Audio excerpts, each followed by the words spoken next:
Hoy vamos a tratar un tema del que se habla poco y casi siempre en voz baja, pero que afecta a millones de personas: la constipación o estreñimiento. No se trata solo de la imposibilidad de evacuar las heces, se trata de cómo te sientes, de tu energía, incluso de tu estado de ánimo. La constipación puede ser más que una simple molestia. De hecho, es una señal de que algo no está bien en nuestro cuerpo, y aunque muchos recurren a soluciones rápidas, ¿estamos realmente abordando la raíz del problema en verdad? ¿Qué causa la constipación o estreñimiento? ¿Cuáles son los errores comunes que cometemos al tratarla por nuestra cuenta? ¿Qué podemos hacer para recuperar el control de la salud intestinal?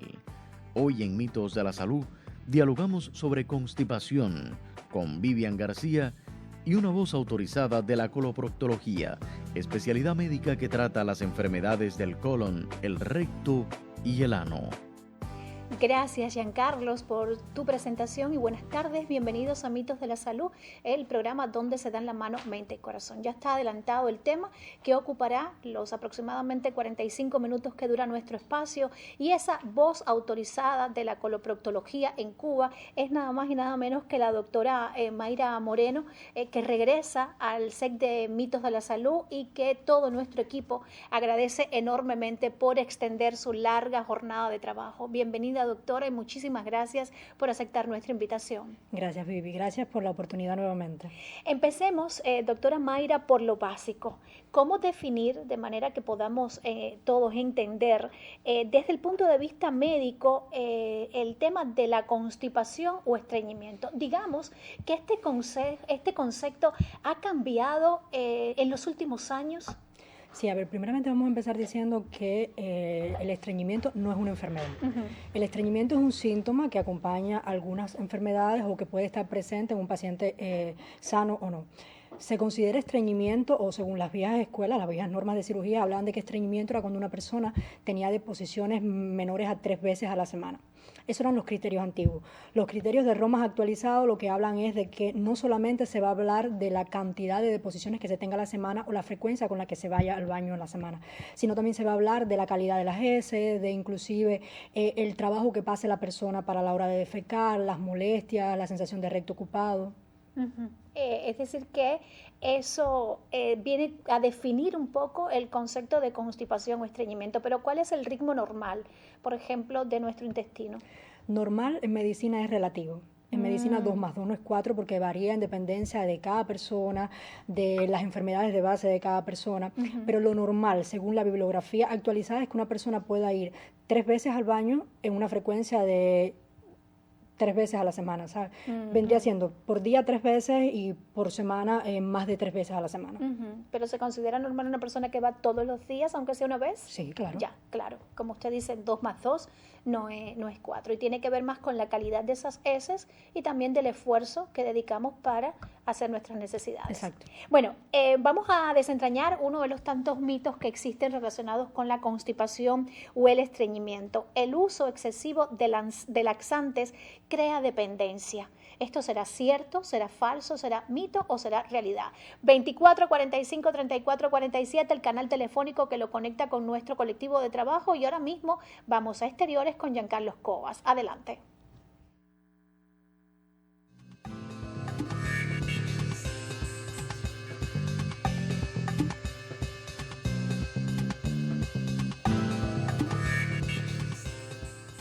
El saludo para ustedes en el estudio, también para nuestros amigos televidentes. Ya nos encontramos en exteriores para saber qué conocen las personas sobre el tema de la tarde relacionado con la constipación o estreñimiento. Vamos a ver qué conocen las personas. Acompañen. ¿Sabe usted qué es lo que causa la constipación o el estreñimiento? Bueno, tomar poca agua, comer cosas que la estreñen, como el plátano. Una alimentación que no sea adecuada y no tenga un equilibrio sobre lo que necesita el organismo, pues puede traer esta consecuencia. Del horario que cumpla con su alimentación, hay varias cosas que tienen que ver con eso. Una de las causas fundamentales es el no beber el agua suficiente, así como también la dieta, que no sea una dieta rica en frutas, vegetales, o también puede ser una alteración en el metabolismo en el organismo. Bueno, yo padezco de eso, pero lo mío es una diverticulitis en el colon que tengo yo.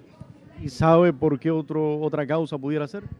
No, no puede ser. Bueno, el ron debe hacer daño, las bebidas alcohólicas hacen mucho daño para el colon. ¿Cree que el estrés influye? Sí, influye también. Pienso que también puede ser, depende del organismo, cada ser humano es un ente aparte, ¿no? Puede ser que sí, pero pienso que hay otras causas que tienen más peso y más importancia. ¿Será el estreñimiento una señal de enfermedad grave? No, no pienso que sea enfermedad grave, porque todo tratado en su momento y en el preciso momento, como dice, eso se puede eliminar. Yo pienso que tan grave no, pero si no se anda tiempo y se soluciona, sí puede tener complicaciones graves. Bueno, en mi caso sí es grave, porque lo mío, yo tengo diverticulitis, ya le dije, ese sí es grave. De esa enfermedad aparece mucha gente aquí. Estas son algunas de las opiniones que hemos encontrado en la tarde de hoy. Yo solicito un segundo contacto para abundar un poco más sobre este tema desde exteriores. Hasta entonces devuelvo la señal a los estudios centrales.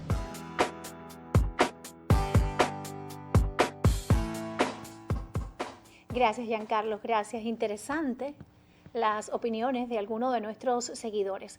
La doctora Mayra Moreno, especialista en coloproctología, esclarece dudas relacionadas con el tema de hoy, el estreñimiento o constipación. 2445-3447, el teléfono que lo conecta con nuestro equipo de trabajo. Doctora Mayra, bueno, sabemos que la dieta juega un papel fundamental en el tema de la constipación o el estreñimiento. Ahora, pero ¿cuáles son las causas, digamos, que menos conocidas o más recientes que están contribuyendo al aumento de casos de constipación? Porque hay algo que usted me decía, es muy frecuente no solo en Cuba, sino a nivel mundial, incluso en personas que llevan hasta una alimentación, digamos que adecuada, normal.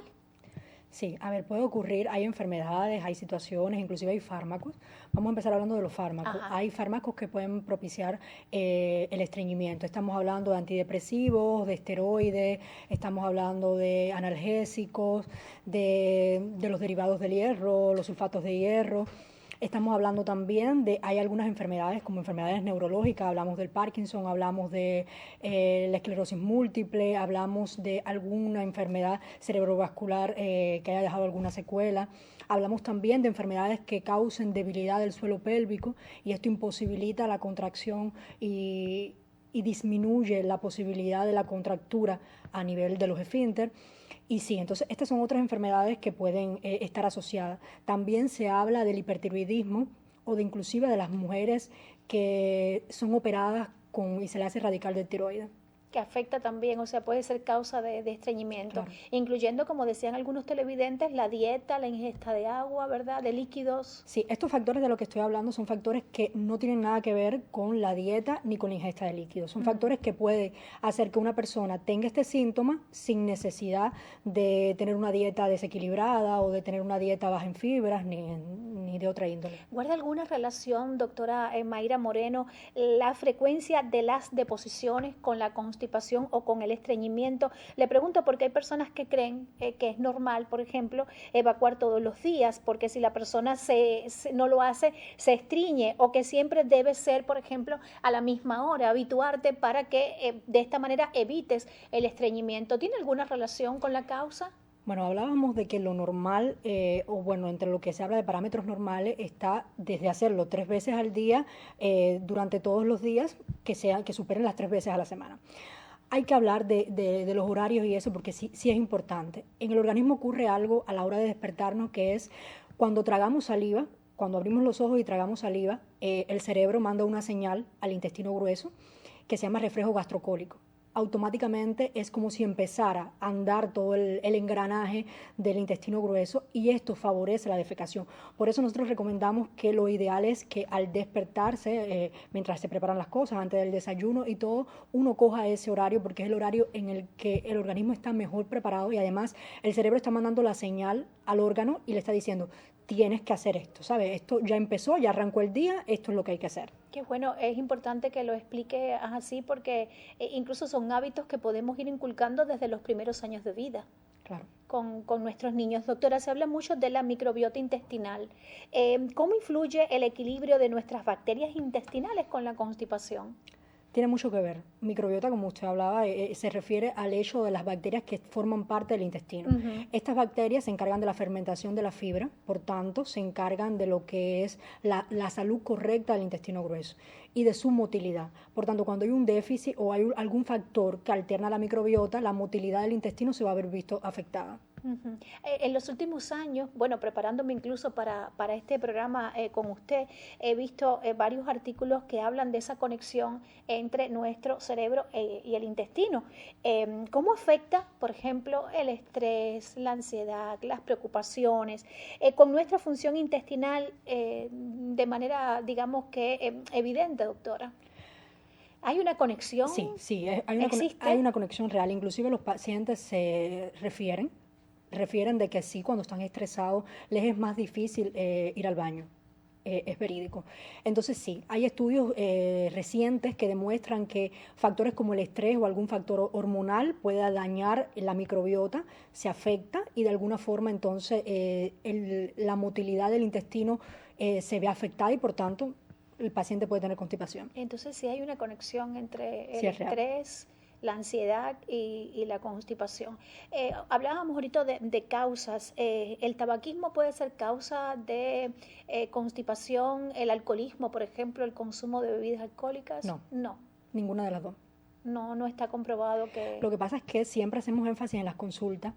El alcoholismo y el tabaquismo no tienen nada que ver directamente con, por ejemplo, el estreñimiento, pero sí son hábitos que son dañinos para todo el resto del organismo, inclusive para el mismo colon.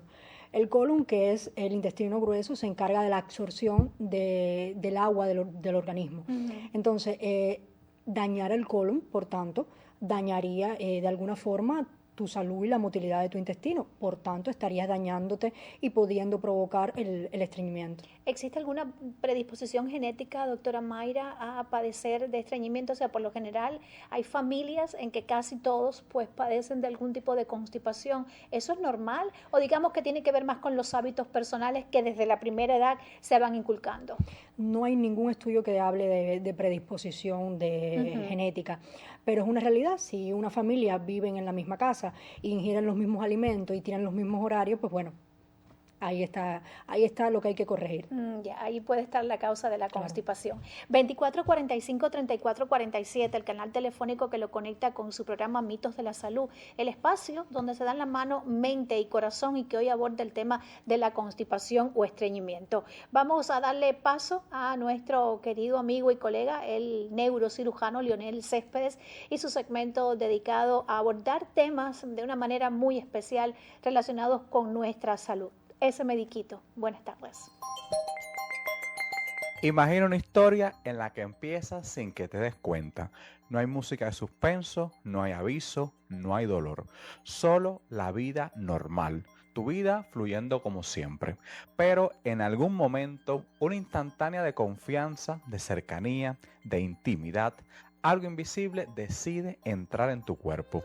No pide permiso, no deja huellas inmediatamente y ahí, en silencio, comienza una historia que puede durar semanas, meses o incluso años. Este no es el inicio de una serie de Netflix, es el inicio de la historia de uno de los virus más comunes, más subestimados y paradójicamente más prevenibles del mundo, el virus del papiloma humano. En el día de hoy estaremos hablando sobre este tema sin tabúes, sin rodeos y sin ese lenguaje técnico que a veces parece hecho para que no entendamos nada. Hoy vamos a ir desde el origen hasta lo más actual. Vamos a hablar de ciencia, sí, pero también de lo que esta información significa para tu vida y la de quienes quieres. Y lo vamos a hacer con calma porque créeme, entender bien el virus del papiloma humano es entender cómo prevenir una enfermedad que en muchos casos podría cambiarlo todo. 8 de cada 10 personas tendrán contacto con el virus del papiloma humano en algún momento de su vida. 8 de cada 10. no es una cifra inventada, es un dato sólido respaldado por la Organización Mundial de Salud. Y sé que tal vez pienses, bueno, si es tan común, seguro que no es tan grave. Y esto es el primer error. Esa falsa sensación de tranquilidad es parte precisamente del problema. La mayoría de las personas lo contraen, lo superan sin darse cuenta, pero en algunos casos este virus se queda, cambia las células y abre puertas a distintos tipos de cáncer. La historia del virus del papiloma humano no empezó ayer. El virus fue descrito por primera vez hace décadas atrás, pero sus rastros en la humanidad son mucho más antiguos. Hay evidencias, por ejemplo, históricas, que lesiones compatibles con verrugas genitales desde hace siglos. En la medicina moderna se empezó a sospechar que podía tener una relación con el cáncer de cuello del útero en los años 70 y en los 80 ya había suficiente evidencia para confirmarlo. Esto cambió para siempre la forma de entender la oncología ginecológica. Como dato curioso, te cuento que hoy sabemos que existen más de 200 tipos diferentes de virus de papiloma humano. Algunos afectan la piel, causando verrugas comunes en manos y pies. Otros, que llamamos tipos de alto riesgo, prefieren las mucosas y son capaces de provocar cambios celulares que, con el tiempo, pueden convertirse en cáncer. Entre ellos, los más peligrosos son el tipo 16 y el 18, responsables de cerca del 70% de los cánceres del cuello uterino. Otros, como el 6 y el 11, no causan cáncer, pero sí provocan la mayoría de las verrugas genitales. La transmisión es directa, piel con piel. No hace falta que haya penetración para que el virus pase de una persona a otra. Puede ser durante relaciones vaginales, anales u orales. Incluso en algunos casos se ha documentado transmisión de madre a hijo durante el parto. Y aquí está uno de los puntos más complicados. Puedes estar prácticamente contagiado y no saberlo, porque el virus del papiloma humano, amigos, es experto en pasar desapercibido. En la mayoría de los casos, el sistema inmunitario lo detecta y lo elimina en 1 o 2 años. No deja secuelas, no da síntomas, pero cuando no se elimina, puede quedarse ahí haciendo cambios microscópicos en el ADN de tus células. Cambios que no se sienten, no se ven, no se oyen, hasta que un día aparece una citología en un examen de rutina. Ahora bien, quiero que hablemos de prevención, porque aquí es donde la medicina moderna ha hecho algo increíble. Hoy existen vacunas altamente efectivas contra el virus del papiloma humano. Las hay bivalentes que protegen contra el tipo 16 y 18, tetravalentes que añaden el 6 y el 11 y nonovalentes que cubren esos 4 más 5 tipos adicionales de alto riesgo. Su eficacia para prevenir la infección persistente por estos tipos es superior al 90% si se administran antes del inicio de la vida sexual. El uso de preservativo reduce el riesgo, pero no lo elimina por completo. ¿Por qué? Porque recordemos que el virus se transmite también por contacto en zonas que el condón no cubre. Por eso, la combinación de vacunas, chequeos regulares y uso de preservativo es la mejor estrategia.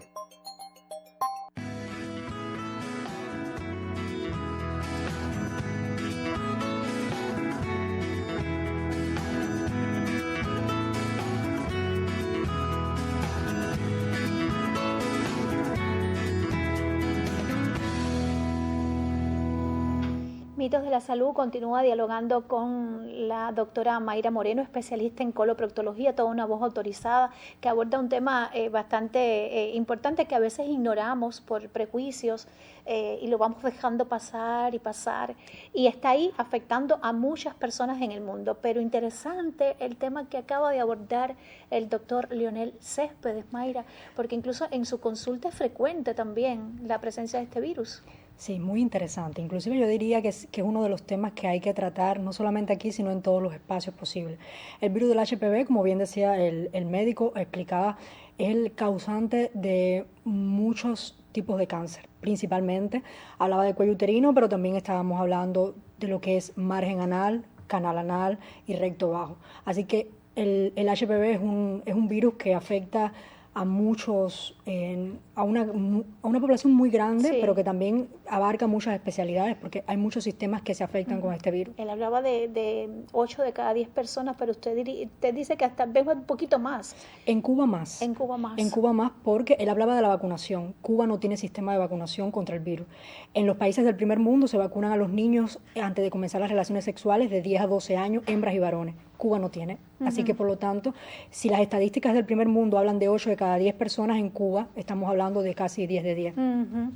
Entonces es la causa, el HPV, de esas enfermedades colorectales que usted acaba de mencionar, sobre todo relacionadas con el cáncer. Sí, causan son el agente causal de los carcinomas epidermoides, que los carcinomas epidermoides se pueden ver en el margen del ano, se pueden ver en el canal anal, que es una estructura que hay desde el margen del ano hasta el inicio del recto, y en algunas lesiones de recto bajo. Seguimos hablando de constipación y estreñimiento. Hablando de carcinomas del cáncer, ¿tiene que ver una persona con un estreñimiento prolongado con enfermedades malignas, doctora?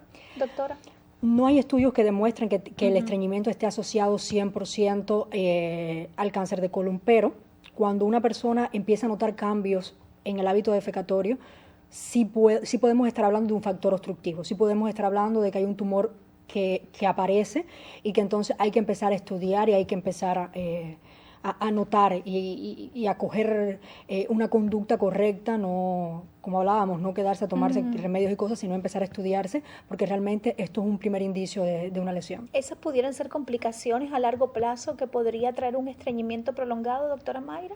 No va a salir un tumor por estreñimiento, pero se pueden ver otras complicaciones asociadas, como por ejemplo no tener una correcta hábito defecatorio puede traer consigo enfermedades como hemorroides, fisuras anales, impacto fecal, prolapso rectal. ¿Cuándo usted nos recomienda visitar a un médico en el caso de una constipación o estreñimiento que se prolongue en el tiempo? Yo diría que siempre, pero el problema es que cuando corregimos la causa o ponemos una dieta y ponemos un tratamiento correcto y vemos que pasan 3 meses y que no hay cambios, no se mejora, pues sí hay que hacer estudios a mayor profundidad buscando otras causas obstructivas en este caso. ¿Es frecuente la constipación y estreñimiento en la edad pediátrica? Muy frecuente por ¿Y a qué se debe? Malos hábitos higiénicos dietéticos. Se habla también en psicología de que los niños cuando empiezan a ir al círculo o cuando empiezan a ir a la escuela les ocurre algo, los padres, es triste decirlo, pero los padres te viven agitando, te viven diciendo que se apuren, que esto, que aquello. Entonces el niño tiene el deseo, pero no le da el tiempo. Entonces, con miedo a que le vaya a coger tarde, el niño muchas veces se queda con las ganas y no va al baño. Entonces esto favorece el estreñimiento, pero es muy usual. Sí, cómo no. Incluso niños que entonces les da pena en el círculo decir que tengo que ir a un baño y los retienen durante mucho tiempo y ahí viene entonces el estreñimiento. ¿También es frecuente en los adultos mayores, doctora Mayra? Es más frecuente en el adulto mayor. Realmente el estreñimiento es usual. Según estadísticas se habla de que el 15% de toda la población mundial sufre de estreñimiento, pero es más usual en la edad avanzada por las mismas causas. No ingieren la cantidad de líquidos que se debe ingerir, no tienen la deambulación que debieran tener correctamente, no se hace ejercicio y entonces esto propicia el estreñimiento. ¿Y tiene alguna, digamos que complicación o corre algún peligro retener las heces fecales por constipación o por estreñimiento o por cuestiones como no querer ir al baño, digamos durante más de una semana, 10 días? ¿Trae eso, no sé, toxinas que dañen a nuestro organismo, doctora? Es un tema interesante. Hay estudios que demuestran que sí, que tanto tiempo esas heces fecales dentro del organismo se producen radicales libres y estos radicales libres dañan la mucosa y alteran la microbiota y pueden favorecer la aparición de tumores. Eso se habla, aunque en el gremio es algo que se respeta porque hay estudios que hablan a favor y otros en contra. Entonces es un tema bastante delicado, pero sí hay estudios reales que hablan de esto. Vamos a otra pausa en la conversación, ¿le parece que bien? 2445-3447, estamos ya recibiendo algunas llamadas para esclarecer dudas relacionadas con la constipación y estreñimiento. Giancarlo Cobas está listo nuevamente, adelante.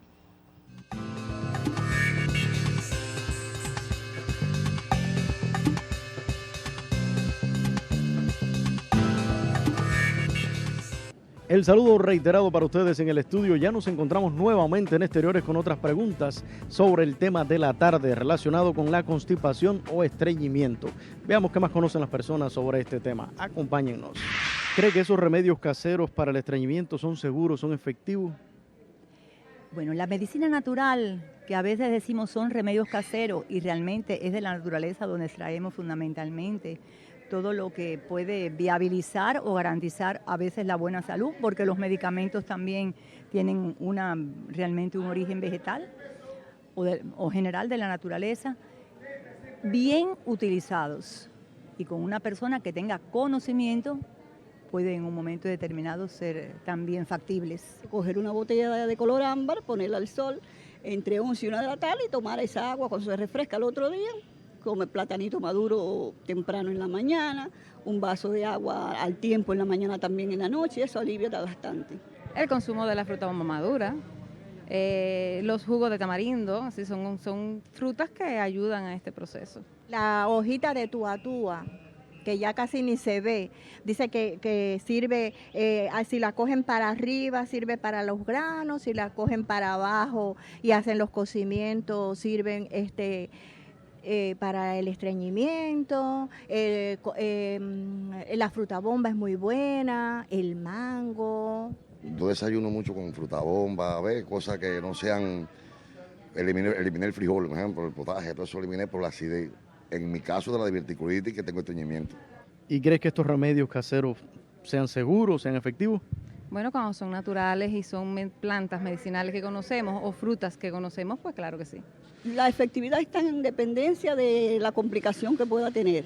Eso es relativo, pero yo pienso que es un momento, a falta de medicamentos, que se pueda trabajar. No se resuelve completamente, pero sí alivia bastante a las personas. Lo que no es de una rapidez, es una desolenta, pero sí yo siento que me alivia. ¿Crees que los laxantes sean la única solución? No, ya hablamos de estas plantas y de estas frutas que ayudan a este proceso, pero yo, como ciudadana y por el conocimiento que uno tiene, lo más recomendable cuando no se resuelve problemas es ir al médico. Para eso están. No pienso que sea lo laxante, eso también ayuda y contribuye, pero no pienso que sea la única opción. Hay quien dice que si usas laxante siempre necesitarás usarlo toda la vida, que eso crea dependencia. ¿Será mito o realidad? Bueno, como digo, depende del conocimiento médico, pero un medicamento que lo utilices de una manera continua, usual, va a crearte un hábito. Yo tengo una vecina que sin un laxante no puede defecar. Yo pienso que eso es un mito. Yo pienso que sea un mito. Realidad no, porque no hay persona que consuma todo el tiempo laxante para eso. Lo hace la persona cuando ya está muy necesitada de consumirlo porque no resuelve el problema. Estas son las opiniones que hemos encontrado en la tarde de hoy. Si quiere conocer un poco más sobre este tema, no se separe de la sintonía. Continúe con Mitos de la Salud, el programa donde se dan la mano, mente y corazón.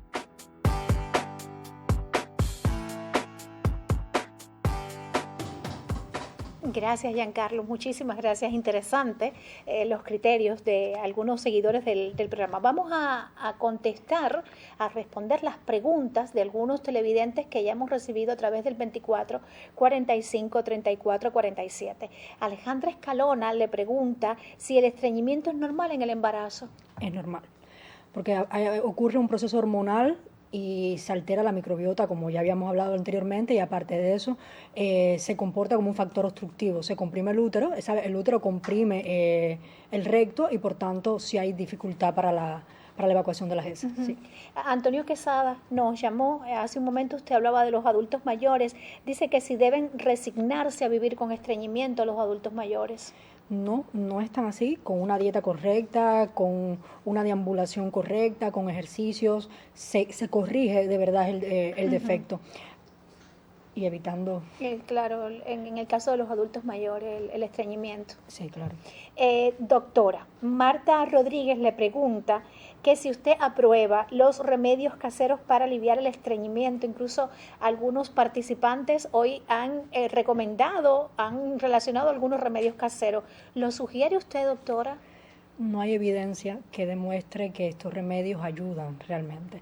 Creo que realmente el remedio que hay que hacer es tener un hábito correcto de de ir al baño, horarios, buena alimentación, buena ingesta de líquidos y buena deambulación, única y exclusivamente. Hacer ejercicio físico, Exacto. como dice usted, pero no recomienda ningún remedio. Hay quien hace uso, por ejemplo, de una agüita tibia con azúcar en el caso del adulto mayor. Es que no tiene nada que ver, porque ahí estás actuando a nivel de estómago y no estás actuando a nivel de intestino grueso, que estamos hablando de un órgano extremadamente largo, que tiene sus funciones.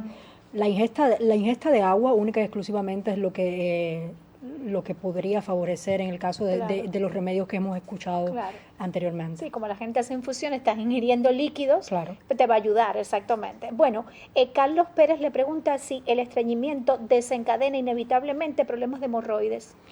No evitablemente, pero sí en gran medida. Es una de las complicaciones que puede tener el estreñimiento a largo plazo. La aparición de enfermedad hemorroidal, como le expliqué, prolapso rectal, fisuras anales. ¿El estreñimiento es más frecuente en hombres o en mujeres? Luis Domínguez pregunta. Buena pregunta. Hay estudios que demuestran de que es más usual en mujeres de la tercera edad. Mire qué interesante. ¿Tiene que ver con los cambios hormonales o algo así o no? No, y depende también las poblaciones y en dependencia de los países. Ya. Roberto Hernández, ¿cómo afecta el estreñimiento a los pacientes con colitis? De por sí, los pacientes con colitis, el estreñimiento es un síntoma. Como le decía, el estreñimiento no es una enfermedad. El estreñimiento es un síntoma de un conjunto de enfermedades que pueden tenerla o no. La colitis, como tal, puede cursar con periodos de estreñimiento. Uno de los síntomas más usuales de la colitis es que hay cambios en el hábito defecatorio, son periodos que se alternan entre estreñimiento y diarrea. Entonces, el estreñimiento es algo usual, es parte de los síntomas que va a tener un paciente con colitis. La menopausia, y bueno, decías que era más frecuente en mujeres ya de la tercera edad. ¿Puede cambiar los hábitos de ir al baño? Le pregunta una persona que llamó, que dice que hace un tiempo tiene dolores y que también tiene síntomas de estreñimiento y que está en periodo de la menopausia. No creo que la menopausia, pero sí les recomiendo que nos visite porque la menopausia se asocia con una edad que es la edad más usual en la aparición de los procesos tumorales y no es asustar, pero sí creo que debe ir a consultarse. Ana Ibis Torres dice que sintonizó el programa hace un momentico, agradece el tratamiento del tema, pregunta que si es normal que los adultos mayores padezcan frecuentemente de estreñimiento, ya usted lo había abordado, Sí, pero bueno. Sí, es normal porque no ingieren la cantidad de líquidos o la cantidad de fibra necesaria y por la deambulación. Un paciente que, por ejemplo, cene y no salga a caminar o no deambule dentro de la casa, ese intestino no va a tener el mismo movimiento o la misma motilidad que tiene un paciente que está activo todo el tiempo, que está caminando, que contrae voluntariamente el abdomen. Entonces, por eso es más propicio la aparición del estreñimiento en la tercera edad. Bueno, ¿es cierto que el uso excesivo de laxantes causa dependencia, doctora Mayra Moreno? ¿Esto es un mito o una realidad? Es una realidad. ¿Es una realidad? Es una realidad. Inclusive nosotros somos bastante conservadores a la hora de indicar los laxantes, porque hay estudios que demuestran que el colon va perdiendo la capacidad de contracción después de un uso X de laxante, así que es más usual que creen dependencia después de un X cantidad de tiempo. Así que nosotros somos bastante conservadores con ese tema. Hay momentos en los que hay que usarlo, inclusive se utiliza Le iba a preguntar, segmentos cortos de tiempo para corregir el defecto agudo, pero debe suspenderse rápidamente. Hay casos que es obligatorio recurrir a un laxante en este caso, pero si se puede evitar, es válido. Es ¿verdad? lo recomendable. Es lo recomendable. Doctora, hace un momento estábamos hablando de esa conexión entre la mente, el cerebro, la influencia del estrés, de la ansiedad, de la depresión incluso con el estreñimiento. ¿Qué recomienda en este caso? Porque todos estamos sometidos a una presión en estos tiempos. ¿Qué nos recomienda para asumir, digamos, qué actitudes diferentes y de esta manera aliviar el síntoma del estreñimiento o constipación? Bueno, yo tengo una muy buena amiga que practica yoga y dice que ella cada vez que tiene problemas, ella se apoya mucho en el yoga y pues bueno, mira, recomendamos la yoga, la meditación, ejercicio físico, la deambulación, realizar caminatas luego de la comida. Es lo que recomendamos. Exactamente, como ingerir suficiente líquido, porque vivimos en un país caluroso, ¿verdad? Y a veces creemos que estamos ingiriendo suficiente agua y no es así. Y una muestra de ello son entonces la constipación o el estreñimiento. Claro, exacto. Ingerir la fibra, alimentos ricos en fibra, ingerir la correcta cantidad de agua, que inclusive se habla de 2 litros en los pacientes sanos, se habla de más de 2 litros en pacientes con constipación, así que una correcta alimentación, una correcta ingesta de fibra, una correcta ingesta de líquidos y ejercicios y deambulación físico es suficiente. Para mejorar. Tiene que ver, pregunta un televidente, tiene que ver con la posición a la hora de hacer nuestras necesidades para ayudar a tener una mejor defecación. Hay personas, por ejemplo, incluso en los niños, que le dicen sentarse con un poquito las rodillas levantadas, darse golpecitos en las rodillas. ¿Estimula esto, doctora? No.